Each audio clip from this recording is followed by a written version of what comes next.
What's up, guys? Another video. Today we're going to be going over trout fishing tips and tricks, what I use.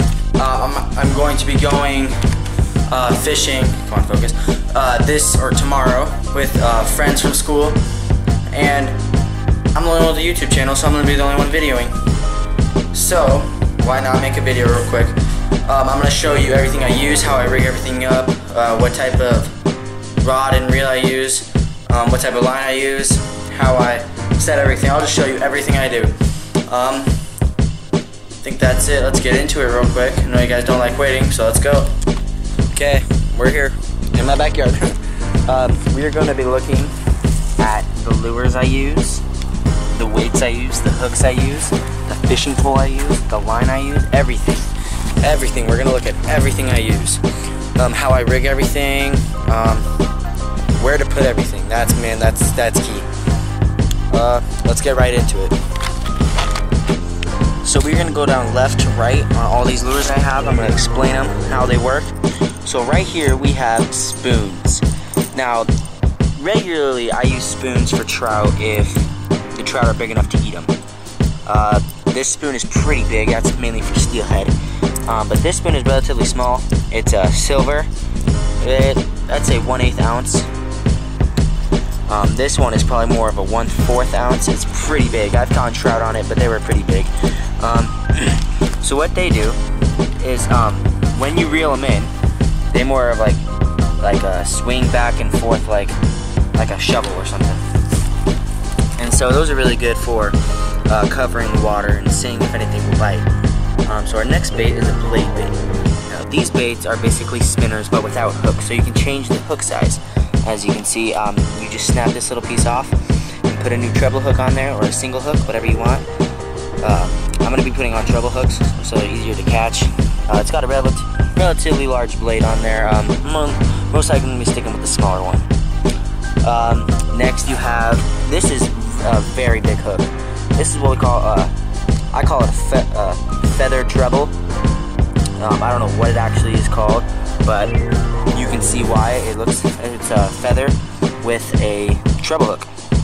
Now these are meant for like 3 or 4 on one line, and you just jig them up and down, and that's supposed to attract multiple trout at once. So our next lure is the common jig and tube. The white jig is mainly used for crappie and perch, but in this case I'm going to be using it for trout. This is a very small version of the white tube, or the white jig I mean. I've caught a lot of crappie on those, and they tear up pretty easily, so I'm going to have to bring quite a bit of those with me. Then you have the pink, and then you have the tube. The tube, you need special tube heads if you're going to be using them the right way, and I'll show you how to insert those when we get to the spot. And then you have the common rooster tail. These are just spinners. They're pretty basic. You reel them through the water, and this blade spins around, making it look like a fish. Sometimes they add red, like this one, to make it look like it's a bleeding shad, or in other cases just different types of species of fish. I was lucky enough to acquire the original rooster tail. This one was 99 cents. I didn't buy it, a friend gave it to me. I was lucky enough to acquire it. This was the original rooster tail. Nowadays they cost like $2 or $3. They get pretty expensive, but they work perfect.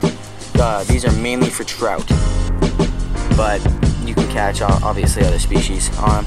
But I really like using these. These are very effective. As you can see, I have different kinds. I have a lot of spinners with me. I'm going to be using definitely these tomorrow to catch the bigger trout. And then these right here, these are size 6 hooks. These are very, very small. And you put power bait or eggs on these. It has like, I don't know what poundage of line, but obviously I'm going to be using that so trout don't chew through it. And then you have small split shots. And then obviously the rod and reel. Now this rod is the carbon speed stick that I did a review on the other day. I spooled it up with 6-pound test. It's going to be perfect for trout fishing with its light action and short distance. I haven't casted it yet, so I think I'll do that. But besides that, let's go show you how to rig up power baits, spinner baits, and spoons.